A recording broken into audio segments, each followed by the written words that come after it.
Namaskaram. We will start with 3 chants of Om. Today is Rishi Panchami, so we will recite a few lines honoring our Rishis before we proceed.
Take your attention to the base of the spine, Muladhara Chakra, and repeat after me.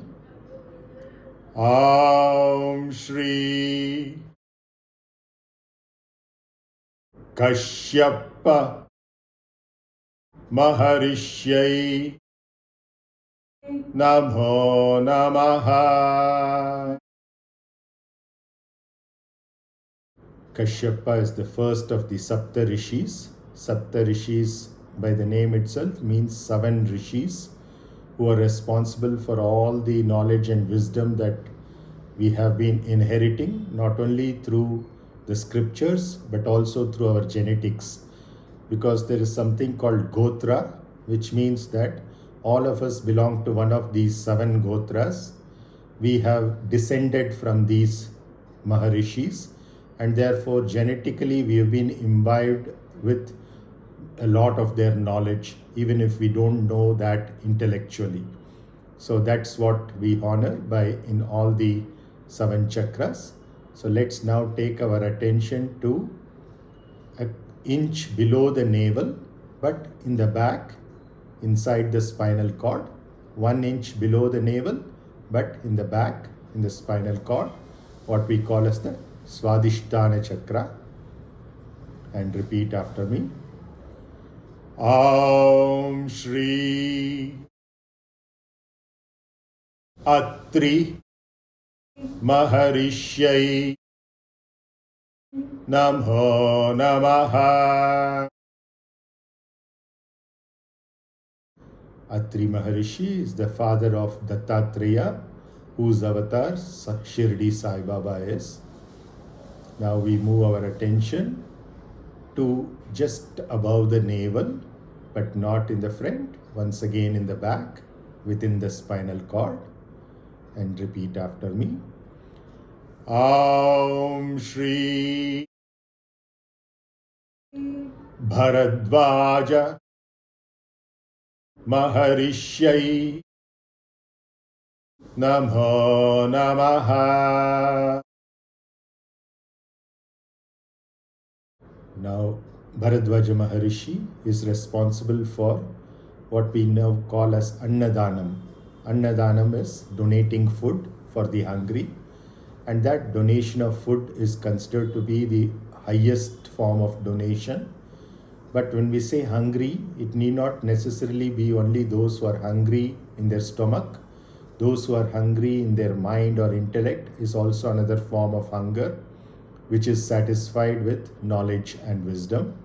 So he is responsible for not only Annadanam, but also for Ayurveda system of medicine, which is also in the same sense that food itself can be a medicine as long as we follow the proper diet, and only in emergencies you need additional medicines.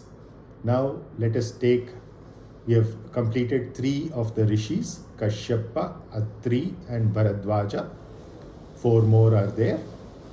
Now we will take our attention to our heart chakra called as the Anahata chakra, which is right behind the middle of our chest, once again in the spinal cord. Aum Shri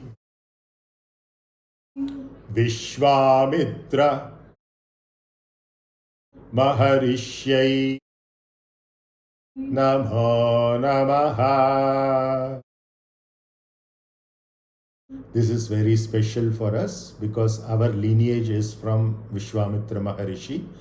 In other words, our Gotra is Vishwamitra Gotra, which means that even if we don't know the knowledge that he has given to us intellectually, in our genes itself, all that he produced, which is phenomenal amount of knowledge and wisdom, a lot of that is in our genes and just requires a little bit of work or effort to activate that without having to study all that he wrote. So let's honor him and then move up to the pit of our throat, that is the gap that is there just below our thyroid, and once again it's in the back, it's in the spinal cord. So this is called the Vishuddhi chakra. Aum Shri Gautama Maharishyai Namo Namaha.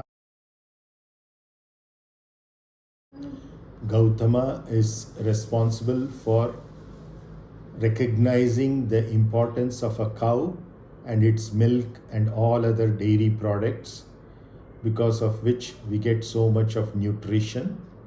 He is also the husband of Ahalya, who was cursed to be a stone and was restored to be a woman when Sri Rama stepped on it while returning from the killing of the Tataka demon along with Vishwamitra Maharishi. Next, we take our attention to the 6th Rishi, who is at our 3rd eye or Ajna chakra, right in between our 2 eyebrows. So let's focus on that location, not only in the front but also in the back where there is the pituitary gland and the pineal gland, because these secretions help a lot with our ability to sleep as well. So this particular Maharishi here is very important in inducing sleep. His name is Jamadagni. He is the father of Parashurama and husband of Renuka Parameshwari. Now recite after me while focusing between the eyebrows. Aum Shri Jamadagni Maharishyai Namo Namaha. So just like Gautama at our throat introduced the concept of cows and dairy products, one of the most famous cows called Nandini was living in the ashram of Jamadagni Maharishi, who is at our 3rd eye. Now we go further up to the Sahasrara chakra, which is at our fontanelle, that is at the top of our head in the scalp, and that is the Sahasrara chakra of Vashishta Maharishi, who owned the cow which is mother of Nandini, called as Kamadhenu, the wish-fulfilling cow. Vashishta Maharishi is married to Arundhati, and Arundhati is the nakshatram that the bridegroom shows to the bride at the end of most Indian wedding ceremonies. Now let's focus on the top of our head and recite after me. Aum Shri Vashishta Maharishyai Namo Namaha. Vashishta Maharishi is also the guru of Rama, Lakshmana, Bharata and Shatrughna during their childhood days. He is also the Raja Guru of the kings of Ayodhya. Now, this is as far as the physical body is concerned. So these 7 rishis, and rishi, the word itself means seer. We say anybody who sees is a seer, but they are not seeing only through their 2 outer physical eyes, but they are seeing through their 3rd inner eye of intuition, so that they see reality as it is, not through a lens. For example, if we use colored paper to see outside, or we are wearing cooling glasses, then things seem dark, but outside it might still be bright. So that's the way in which most of us are seeing. The way rishis see is by removing that cooling glass and seeing things as they are. That's how they see reality, and that's what we do through all our spiritual practices or sadhana, is to open up our 3rd eye to be able to see reality as it is. So this is the physical body governed by these saptarishis, who though lived many thousands of years ago, are actually the quality of our perception from each of these chakras. So they're not necessarily beings with a form.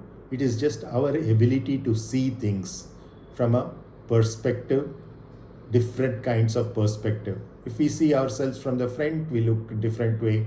If we see ourselves from the back, we look different way. If we see ourselves from the side, we look different. If we see ourselves from the top or bottom, again we look different.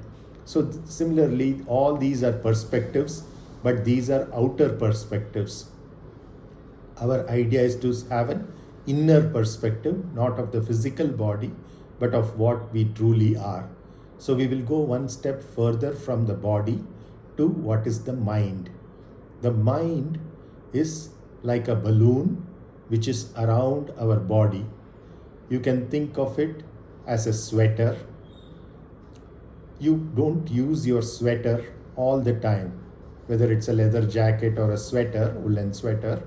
You will use it when it is very cold outside, and then you will remove it, fold it up and put it aside. If it's dirty, you will wash it and then keep it in your wardrobe.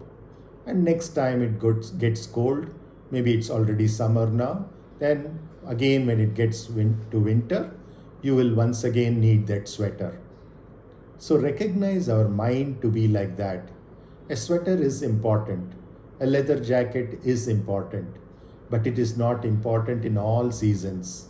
Not important at all times. We need it only when we need it, when it becomes cold outside. The mind is also exactly like that. It's not the main clothes that we are wearing, the undergarments or the clothes that we wear outside, that be it a chudidar, whatever. It is something that is additional to protect us from the cold. Similarly, the mind is not to be used always. It's like using a sweater, woolen sweater during summer, leather jacket during summer. It is silly to be doing that. But why is it that we continue to use them during all seasons? Why is the mind always a botheration for us, or sometimes a botheration for us? Because we have started identifying with it. We think that woolen sweater or the leather jacket is a part of our body. It's like our skin. Can we remove our skin? We cannot. It's a part of the body. Similarly, we have started imagining that the woolen sweater or leather jacket is our skin, because of which we are not able to remove it. First step in regulating the mind is to recognize that the mind is not us. we are different, the mind is different. Then we will be able to remove the mind whenever it is not necessary. For example, when we go to sleep, the mind is not necessary unless we want to keep dreaming during the sleep. So we need to keep it aside, and we will not be able to keep it aside until we convince ourselves that we are not the mind. First steps towards that are to say, instead of saying, I like this, I don't like that, recognize that it is not I who is doing that, but it's my mind which likes these things, it's my mind which does not like these things. So in our way of talking to others as well as to ourselves in our thoughts, we have to first of all bring a slight distance between ourselves and our mind. Then we have a starting point to work on it. If we keep identifying with ourselves, then it's difficult to work on it. For example, it's like a doctor who's trying to heal himself. Unless and until he gets a little bit of distance from his body, he will not be able to diagnose himself and treat it, because he himself is the patient. So in that sense, we have to understand that the mind is not us, and that we have to address the mind as we go, recognizing that we are much more powerful, we are much more capable than the mind. Mind is just a tool. It's very useful tool, but it's not always necessary. It creates wonderful emotions, but we don't need to be emotional all the time. It creates thoughts for us in the form of the intellect or buddhi, again very useful to solve certain things, to plan for certain things, to imagine certain things, to create certain things. But we are not in that mode all the time. So we need to learn how to take it off and keep it. As simple as removing our sweater in summer or on a hot day in the afternoon and folding it and keeping it aside.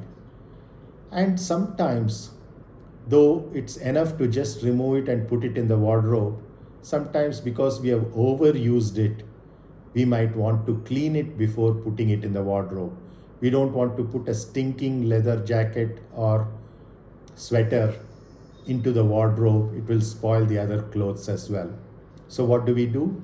We tend to either dry clean it or use the appropriate washing instructions, before putting it back, so that next time we need it, it will be in a fresh condition. It will smell well.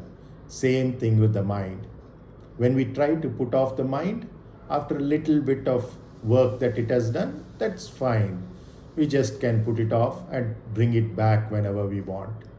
But if we have overused it, then it is dirty and stinking.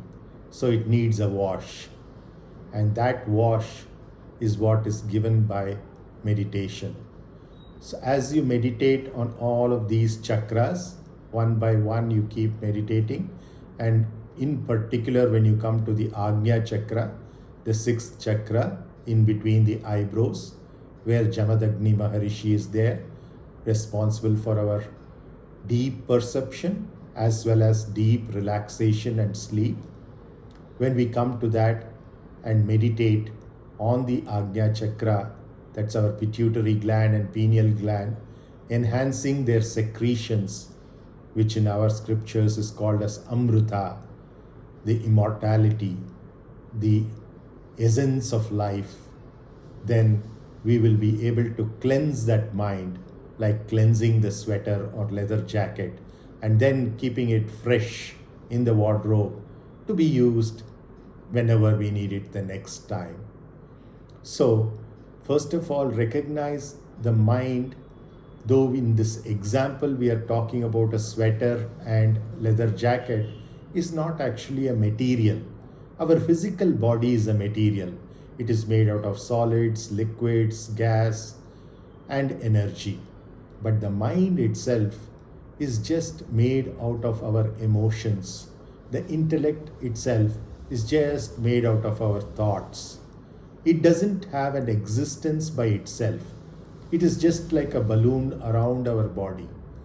And to access that, we go higher up above the Sahasrara Chakra, beyond the physical body, to two more rishis. We have already given our honor, respect, and worship to 7 of the rishis, occupying various parts of our subtle body, which can be mapped to our physical body. But now we are going beyond the physical body to our mind, so that we can address its issues using the powers of perception of these two great rishis. So let's take our attention to a couple of inches above our head, right above vertically. At this location is what is known as the Matru-Pitru Chakra, the mother and father chakra, or the parents chakra, or the ancestors chakra. Now, this is in the form of an infinity loop. The way we write the infinity symbol is like writing the number 8, but instead of keeping it vertical, we keep it horizontal. So that 8 is the symbol of infinity when it is lying down.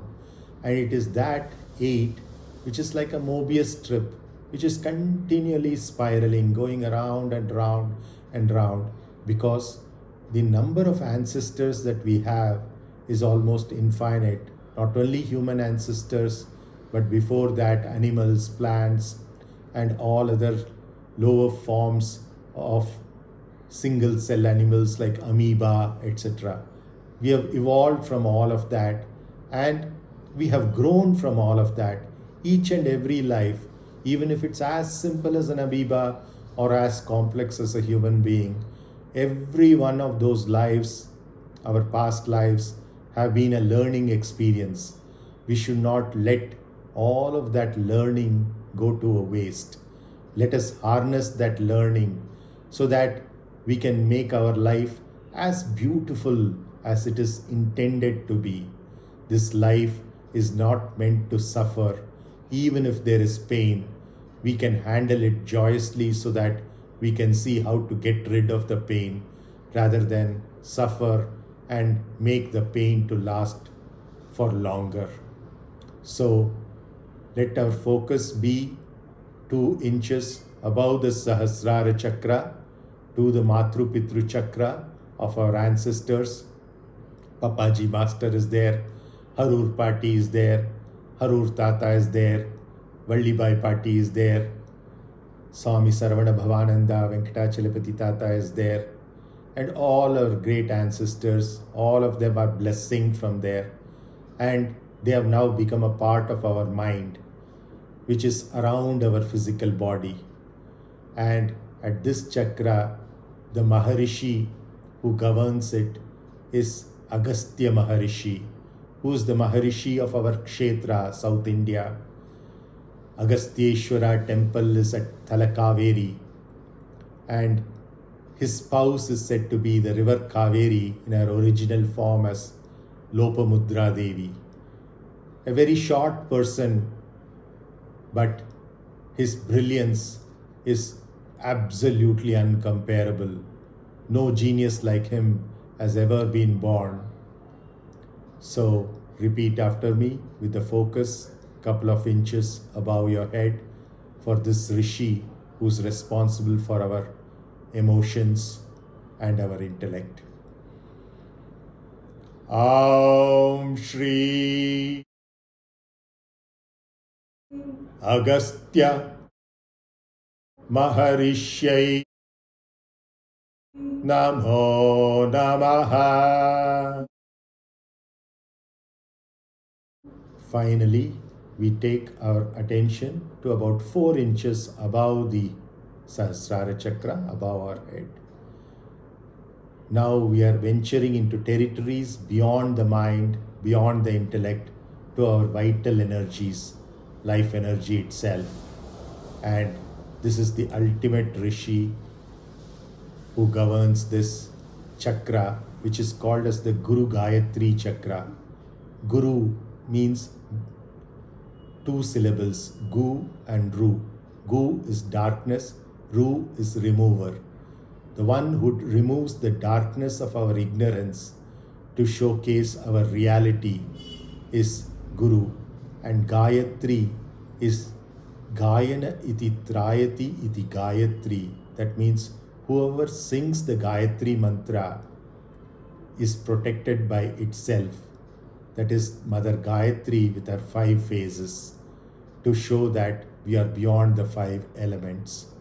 And at this Guru Gayatri Chakra, the presiding Maharishi is Patanjali Maharishi, who is an avatar of Adi Ananta Shesha in Thiruvananthapuram. Ananta Padmanabha Swami is lying down in Yoga Nidra. He is the god of sleep as well. That Ananta Padmanabha Swami, his vrata is coming up not tomorrow, but the Sunday after that, 8 days from today. And that Ananta Padmanabha Swami, if you can recollect the imagery, is lying down on a snake, a massive 5-hooded snake called Adi Ananta Shesha. Adi means the first being. Ananta means unending, infinite. And Shesha means remainder or zero. So it is the principle which brings together 1, 0 and infinity, the 3 numbers of great relevance from which all other numbers can be created. Once when Vishnu was in Yoga Nidra, lying down on Adi Ananta Shesha, he was usually very still and silent. But suddenly he started moving around a little bit and giggling and enjoying a nice laughter, at which Adi Ananta Shesha was surprised because his eyes were still closed. Vishnu was still in Yoga Nidra. In Yoga Nidra, he is usually so still that nothing moves. But now he is laughing and enjoying during sleep.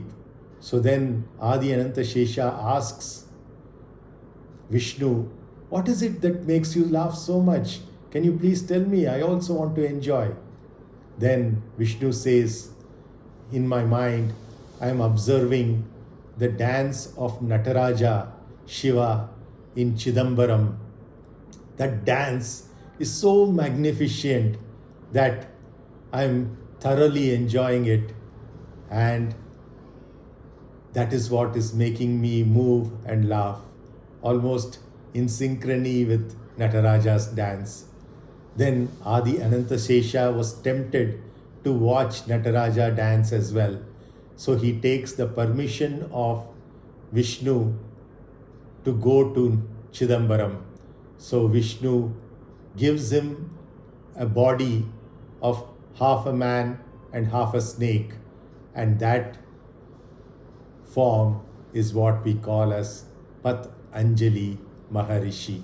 Patanjali Maharishi, who went to Chidambaram and learnt yoga from Shiva Nataraja himself.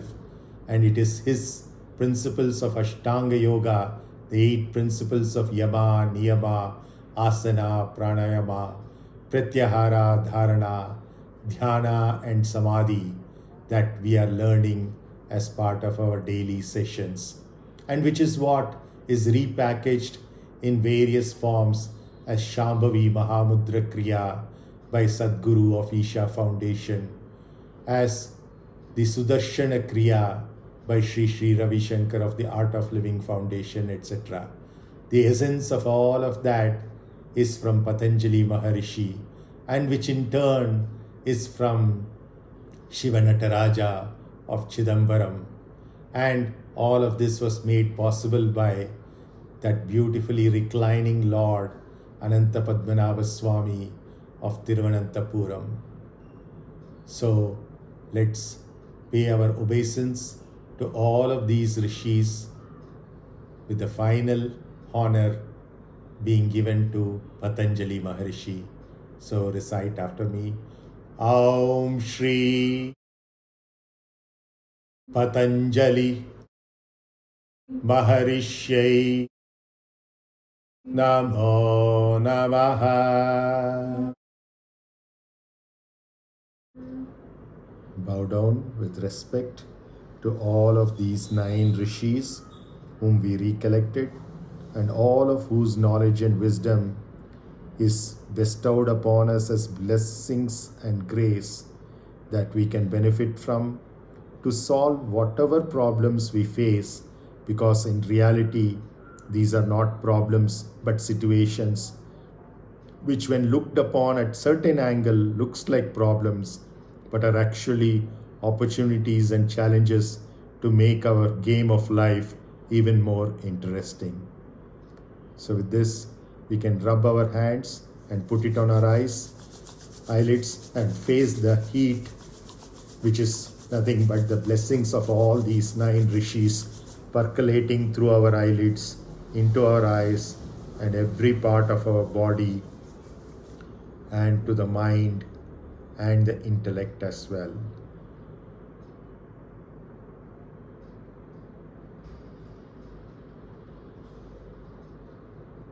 Now you can bring your hands back to the thighs, keeping them facing upwards, and gently and slowly, whenever you feel comfortable, you can slowly open up your eyes.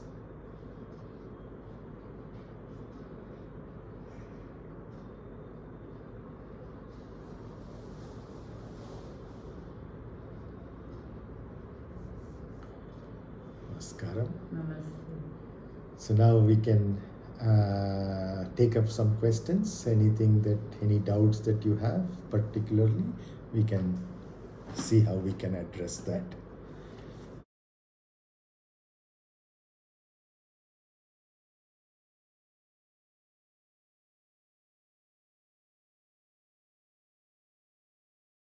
Desire to know itself is a very good starting point. So we should be happy that we are wanting to know. Most people, unfortunately, don't even have that desire to know. They're just living their lives mechanically. So whatever the reason why you are asking this question, the very fact that this question has arisen for you means that you have a great future ahead. By making yourself answer this question, I can only show you the indications of how to find the answer. First of all, as we just discussed during our meditation, the body, the physical body, is made out of the Panchabhutas.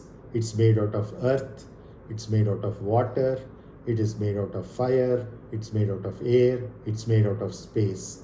But the mind is fluid in nature. It's more like water, but it's not made out of water. It's not made out of any of the Panchabhutas, because it does not have any physical existence. You can't see the mind, you can't touch the mind, you can't hear the mind, you can't smell the mind, you can't taste the mind. So, but it exists. Why does it exist? Because our emotions are existing. Sometimes people call the intellect also as the mind. Sadhguru, in fact, refers only to the intellect as the mind. So, the intellect is also very similar to this. Whereas the mind in our scriptures, what is known as manas, is made out of our emotions. The intellect is made out of our thoughts. So, as and when the emotions change, the mind changes. As and when the thoughts change, the intellect changes. It's very similar to as and when we change our diet over a period of time, our body's size and shape changes. If we go for a better diet, maybe we become more fit. So similarly, it's the thoughts in the case of the intellect and the emotions in the case of the mind which makes them up. If there were no thoughts, there will be no intellect at all. If there are no emotions, there will be no mind at all. So the question is, why we are having unnecessary emotions and unnecessary thoughts? Because the mind is very beautiful in expressing the emotions of love, for example, to another person and enhancing the relationship. But when it is used unnecessarily, at that time it becomes a hindrance to our overall life. So the question is to observe why these emotions are arising. Go to the source of that and try to see if you can get rid of the very roots of that. So always think of this, as we did in our meditation, as a sweater that you're wearing, as a leather jacket that you're wearing. Yes, you need them. They are very important part of our clothing, but not always. You need them sometimes, you don't need them sometimes. So this ability to move these around can happen if and only if you recognize these are not you. These are tools given to you. Sweater is given to you. Leather jacket is given to you.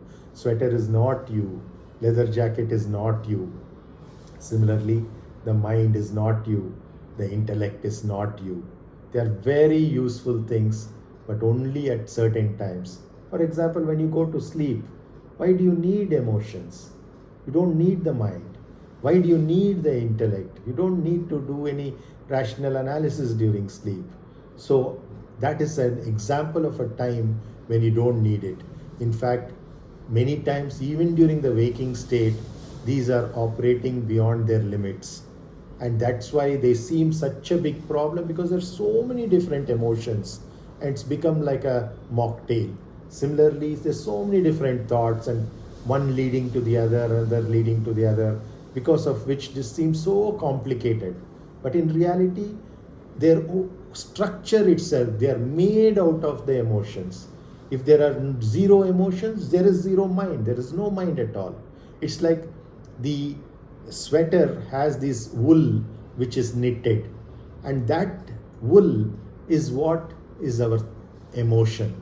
So it's out of those emotions that this whole mind is made. Just like out of the wool the sweater is made.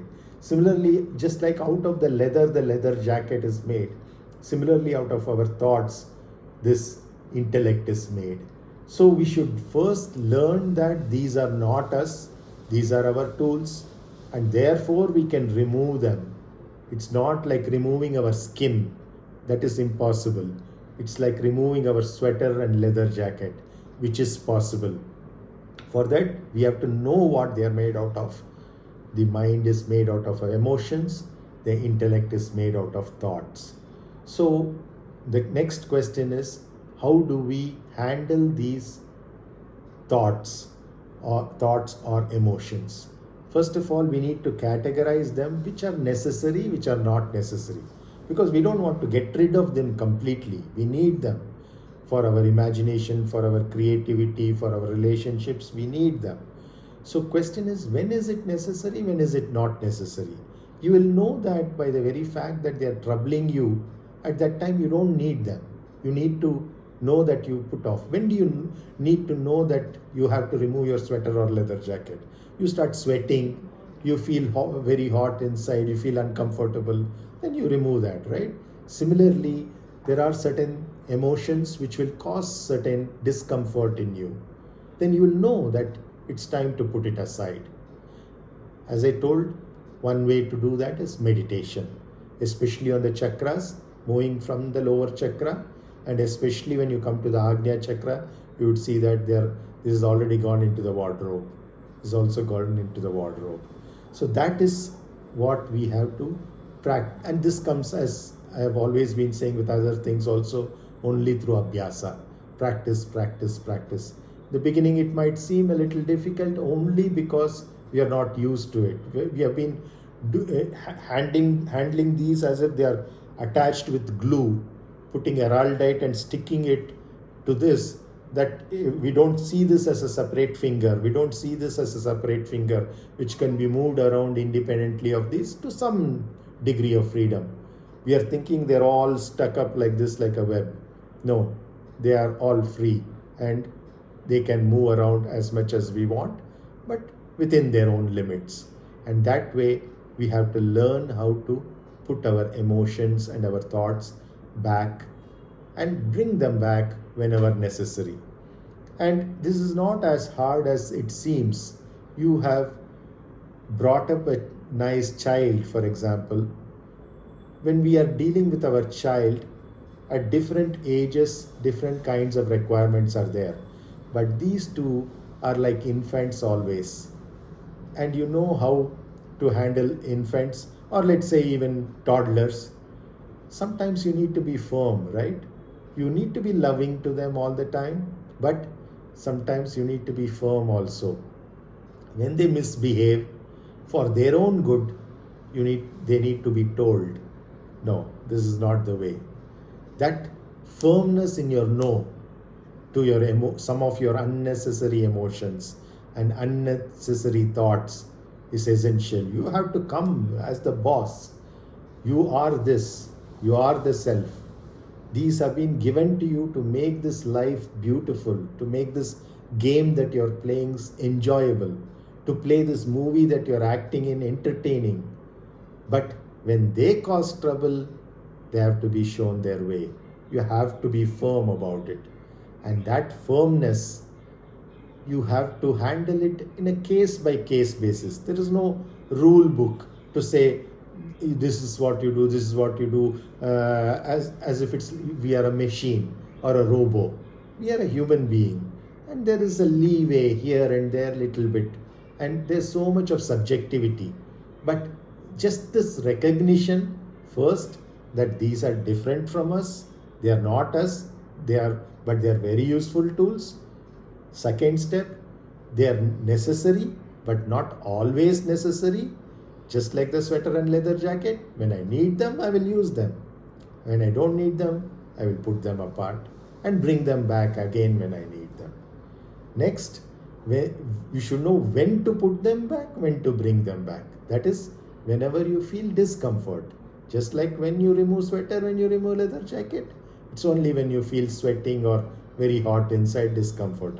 Same way, mind and intellect, you will know yourself. Nobody needs to tell you. You yourself know when it's causing trouble. So you need to put them back. How to put them back? Meditation.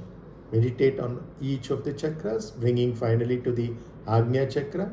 Then you will see that these have no choice but to go back. Because you are activating all these rishis, and we are learning this great knowledge and wisdom on a great day which is dedicated to them, Rishi Panchami. I am sure it will come to your utility if you show a little bit of sincerity and think of these two as your kids, that you are raising them. These are toddlers and they are little bit misbehaved sometimes, and so you as a parent, you show a little bit of firmness in dealing with them. You tell them, okay, playtime over, boys, pack up, come back, and they pack up into the wardrobe. And then they come back when it's necessary. So that's how you try to do that. And you try to, for example, for sleep, you try to think how you went to sleep as a baby. You had that warmth of a mother. You just cuddled up, right? And Mother Nature is there always for you to cuddle you up. When you lie on your bed, that bed is a part of Mother Nature. Think of that Mother Nature as cuddling you up. In the warm bosom of a mother, when that warmth is felt, automatically you go to sleep. Just like taking a warm shower, sometimes these little babies or the sambrani poga, they'll just feel drowsy and go off to sleep. So it's like that. You feel the warmth of Mother Earth. And now, at least for a few days, you have access to Mummy. Hug her tightly and sleep. Let her hug you tightly and sleep. Feel that warmth a little bit. Feel like a baby and go to sleep like a baby in her arms. So you'll see that slowly you will learn that even when she is not around you physically, wherever, Mother Nature is there with us all the time, everywhere. She is just one example of Mother Nature. That Mother Nature is there everywhere, giving us a tight hug, a warm embrace, and in that warmth, we feel so comfortable. There's nothing to worry because she is taking care of everything, like how you took care of baby. She's taking care of everything. You don't need to think about it. Don't need to overwork these two. So just put them off and you will see that things get back into their place. You are still a baby compared to the life of Mother Nature, this planet Earth. Our age is absolutely nothing. Always recognize that how little we are physically, how in our size, in the time that we have lived on this planet, in this body, in all the senses, we are a tiny baby to Mother Nature. And she's always endearing, loving, compassionate, caring, nurturing. And she wants us to go to sleep at the right time, come back to and again work and enjoy this life. So trust her and just go into her bosom and just enjoy your sleep.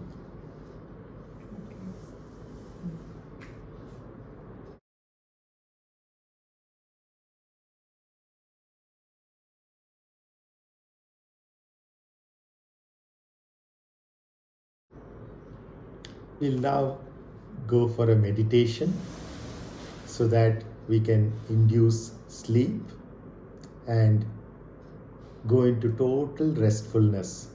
More important than sleep for us is the quality of restfulness, so that when we wake up from our sleep, we will feel energized, fully relaxed, and ready to do whatever we want. So let's begin this meditation. Namaskaram. Let's now do a very simple meditation to get into deep sleep. Let's recognize first of all that deep sleep is a state when we have total relaxation.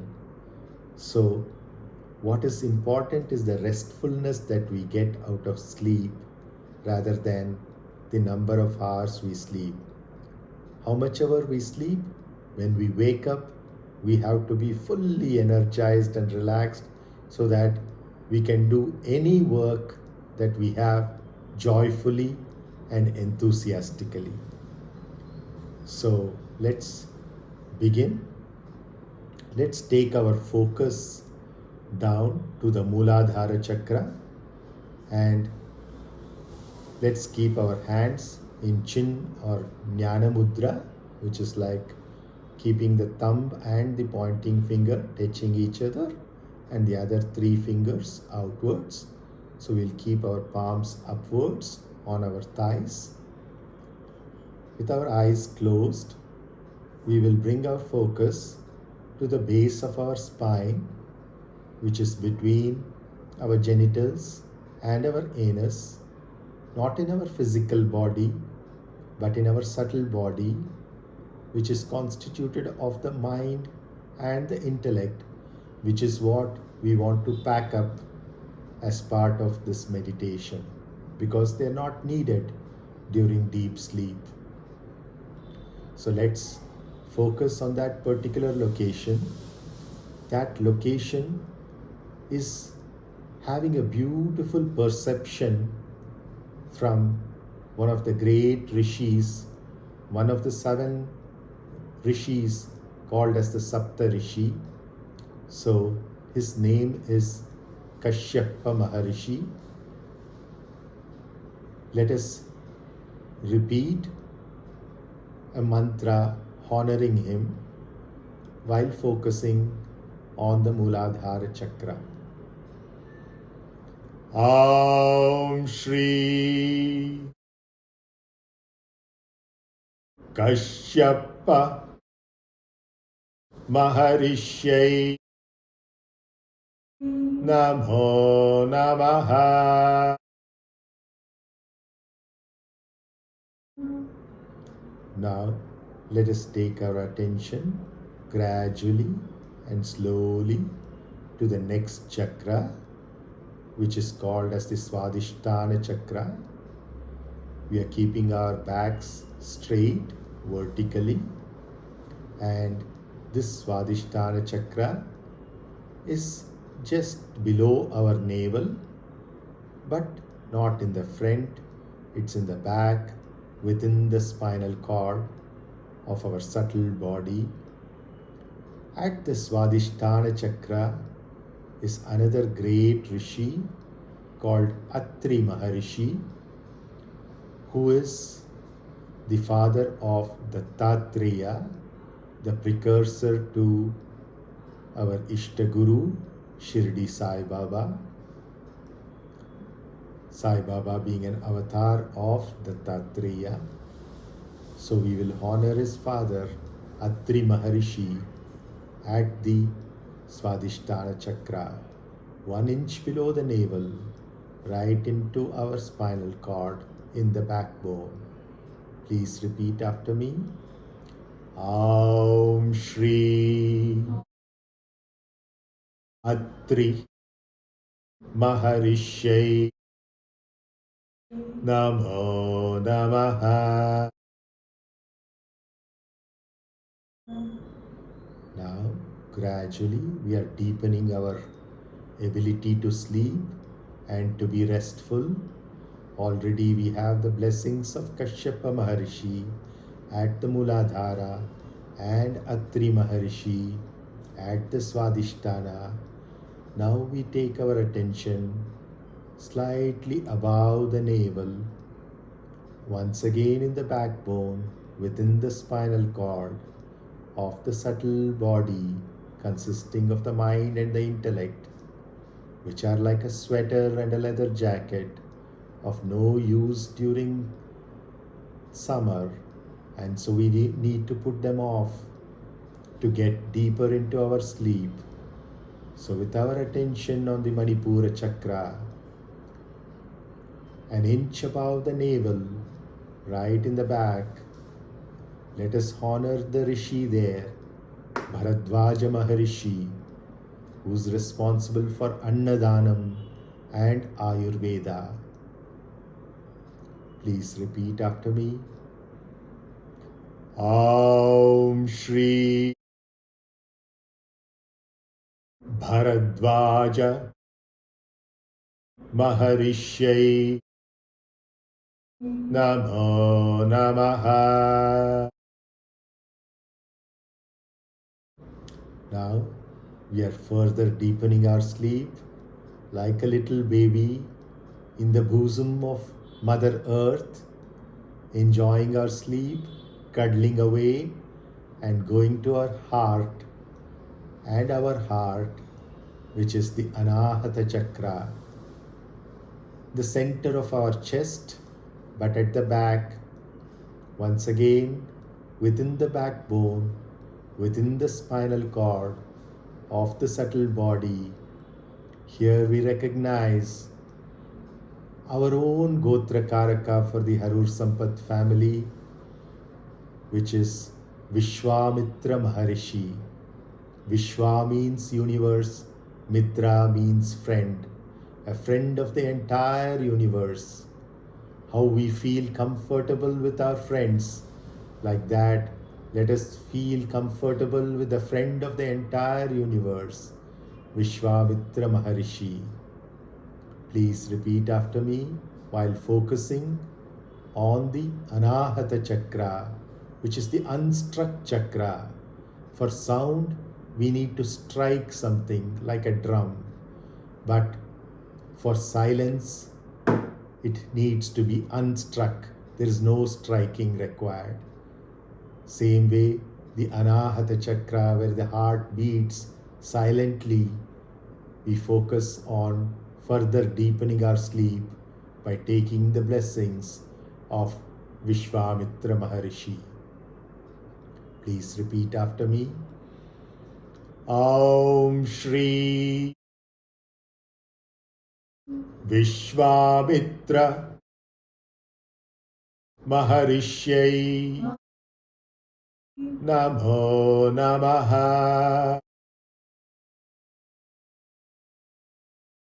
Having gained the blessings of Kashyapa Maharishi, Atri Maharishi, Bharadwaja Maharishi, and Vishwamitra Maharishi, we want to further deepen our sleep.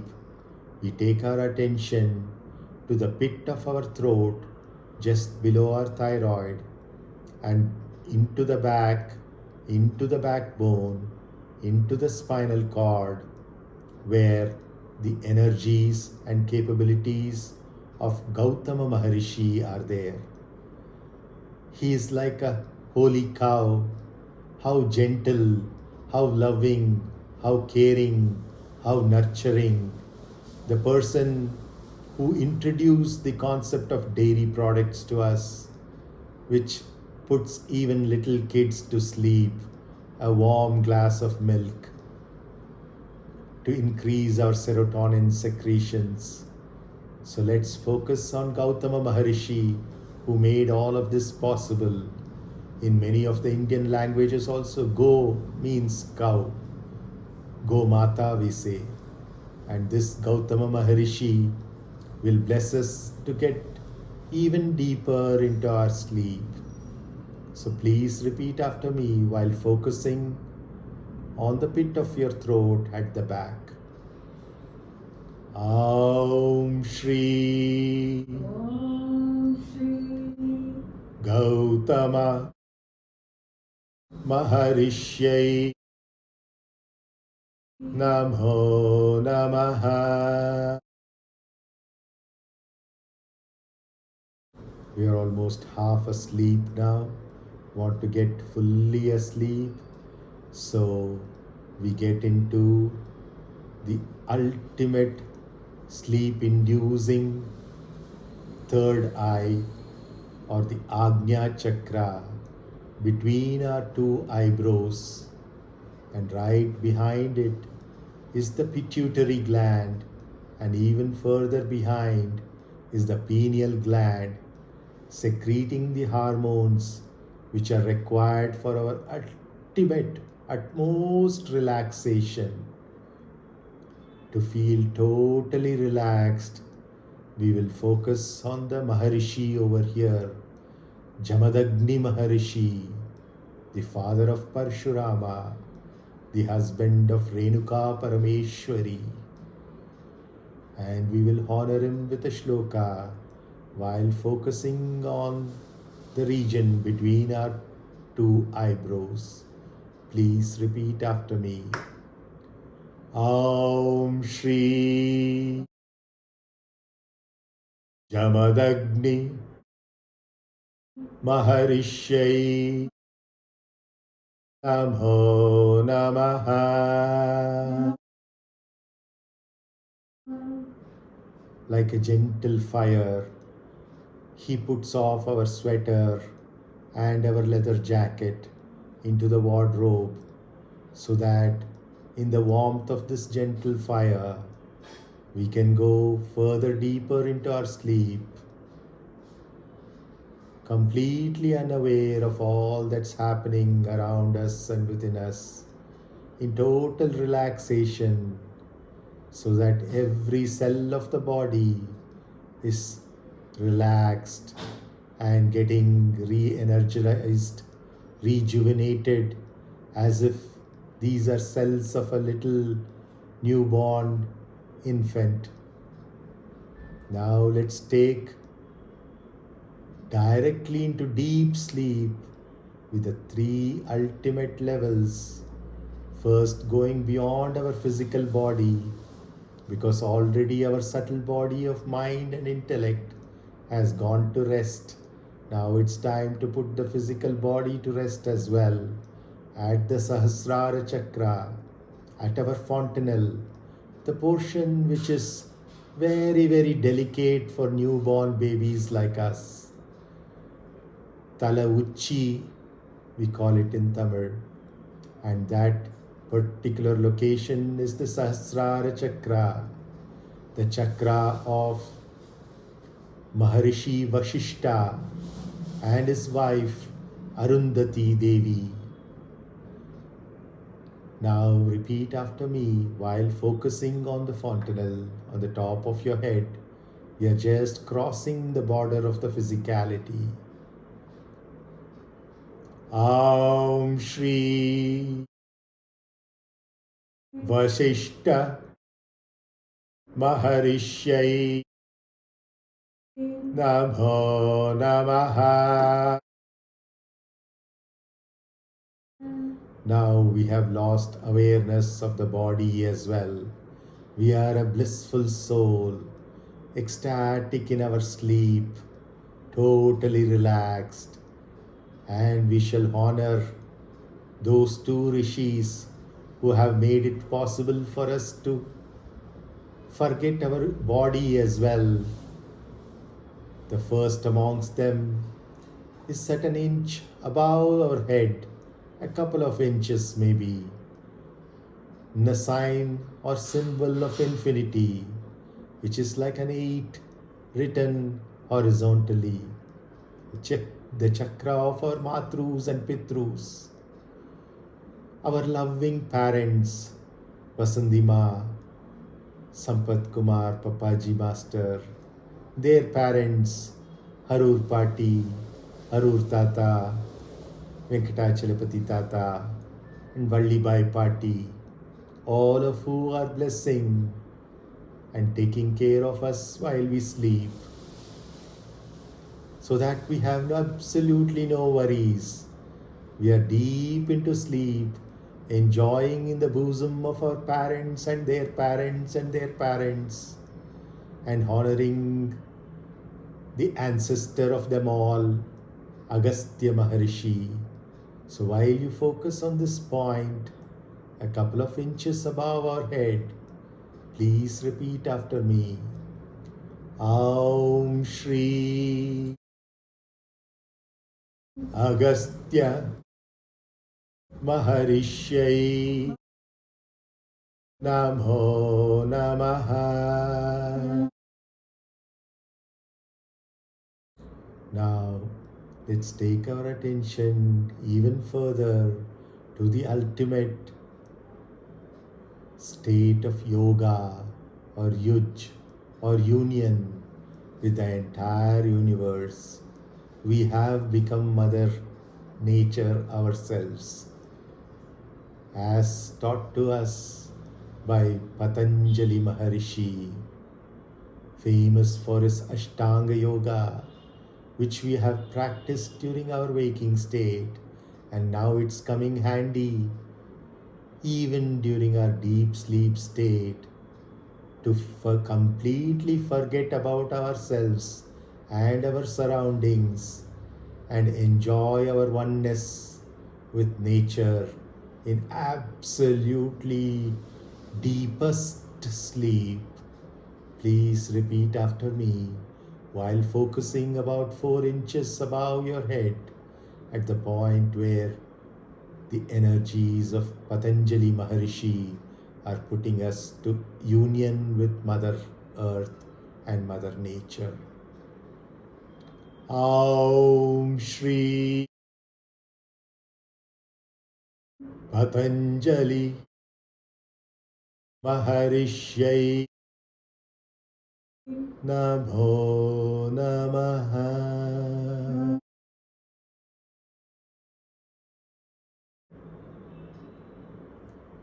Take a deep breath and exhale while relaxing. Take another deep breath and relax even more while you exhale. And for one last time, conscious breathing, after which it will all become completely unconscious or subconscious. Take a deep inhalation and exhale into total deep sleep and relaxation.